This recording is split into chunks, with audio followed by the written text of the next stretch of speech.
everybody, welcome to another episode of Exploring Photography right here on Adorama TV. I'm Mark Wallace here in beautiful Seattle, Washington, joined by my good friend Kenna Klosterman.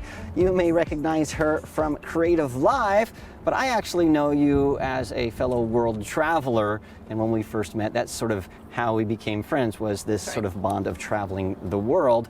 One of the things a lot of people ask me about is street photography, and specifically the kind of photos that I do around the world. But yours are so much better. I wouldn't say that, Mark. I would say they're so much better. Different. And I think we talked earlier about this. The difference is I do street photography, you do street portraits? I like to call them travel street portraits. Okay, what's the difference? So for me, I think classic street photography can often be sort of from a distance, perhaps, where you're observing a scene and you're not really in the scene. So you're just kind of documenting what's going on. Zipping by, going... That's right. And totally valid and beautiful images, and I do that as well. However, travel street portraits is really how I connect with a culture while I'm traveling and its people. And so that's where I'm attempting to get an image, a portrait of somebody where they're really looking straight into the camera, where I can really see their soul, because that is what an authentic portrait is to me. But often that's really hard to do in a short period of time as you're just walking the streets. You're talking about doing a portrait session with a complete stranger. That's right. How do you get from start to finish? All right, well, I have 5 tips that I would love to share with you. How convenient, 5 tips. What are they? All right, so let's start with tip number 1, which is eye contact.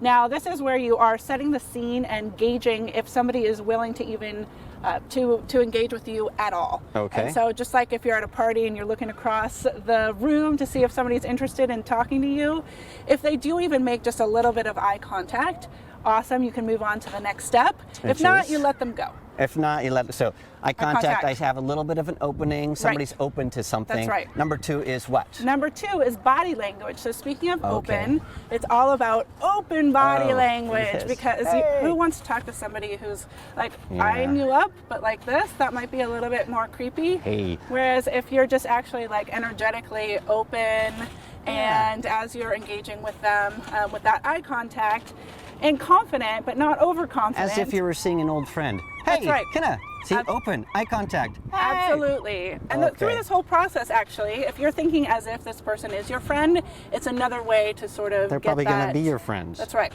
Okay, we've got the eye contact. We have the good open body language. Number 3 is? Number 3 is paying a compliment. Okay. So this is where you're actually now starting to talk to the person. I just noticed these earrings. They're beautiful. Did you get them here? What? Perfect. Okay, I did it. Yes. You've heard my tips before, Mark.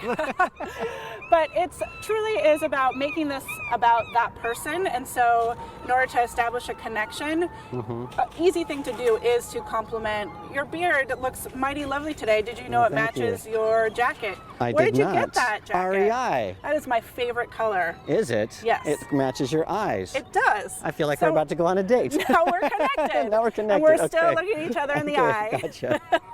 And so paying a compliment is a way to not only to have something to say to somebody, really. As an opening line, you've opened with the eyes, the body, now with your mouth. All of those things. Yes. And just as a small side note, I feel like we're in the episode of The Birds, but right over there, there is a large gathering of seagulls. That's the noise you're hearing. All right, so number 4 is what? So number 4 is establishing trust. Now that might be very hard to do in a short order as well, but it kind of comes along after that paying a compliment. Now you're going deeper into the connection. Part of that is being vulnerable yourself. So maybe you are admitting that you're a little bit nervous to go talk to that person. So I really love your sweater. Where did you get it? You're establishing trust by getting them talking as well. So not making it all about me like I'm doing right now, because I'm going on and on. You're the teacher, but that's how it works. Yes, but Mark, tell me about I got this at REI. That's one of my stores I go to. Oh, do you go to REI? I love REI. Why is that? Are you an outdoor person? I'm not only an outdoor person, but a traveler. Me too. And now we've connected. Where have you been? Oh my gosh. I know, I've been to like 28 countries, and now we're having a conversation. I've been to 44 countries. What? Microphone out. 44, jeez, now my body language is saying something. Oh, okay, so don't do that. All right, so no, but we have trust. Okay, so now we've established trust. So and number 5 is? Number 5 is now you are ready to embrace your craft. So here's where all the studying comes into play, all of your practice of photography. Now you've got, say, you've got your camera ready, maybe you've got your settings already for the scene. It's just be ready to go. No, be ready to go. Boom. Because now you're going to create a block in between you and that person. Oh. So you have to be owning that photo shoot just like you are if you're with a client, you know, so that you are in control, you're guiding that person so they're not like, what is this person doing? Who is this person? Like imagine yourself in their shoes. And so, but you own that craft. You get in there, you take the picture, and it's all good and clicky click. Right. You're done. Those are awesome tips. And I know that you have pictures that you've taken all over the world, and let's look at some of those right now.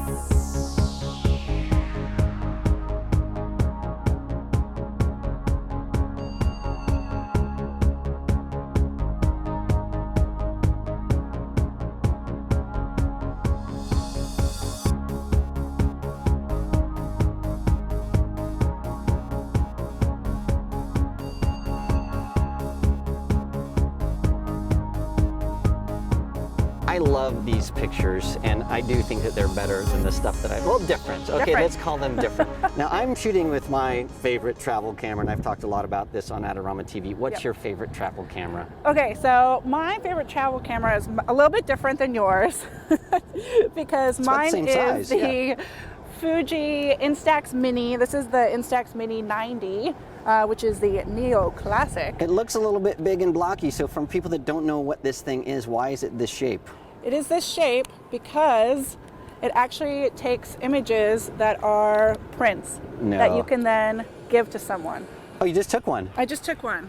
Wow. So this is a tool. The reason why this is my favorite travel camera is because I love, all of this again is about interacting with people. Yeah. And so I love to be able to give someone the gift of a print of themselves. I look like Casper.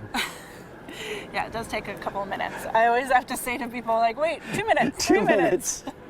And then they always go like this, and I'm like, you don't have to do that. But, no, that's awesome. But it's not only is it a gift to somebody, but a lot of times people don't have portraits of themselves, and it is also a way if somebody isn't really willing to engage in having their portrait made, sometimes when I show them this, then they're very excited, and once they realize that I'm going to give them a gift, and then I take the portrait of them with that, click, and then I have that memory. Oh, and I bet you have these like on your fridge and in scrapbooks and all kinds of neat things. I have a big bowl. That is so cool. It's coming in, I can see that.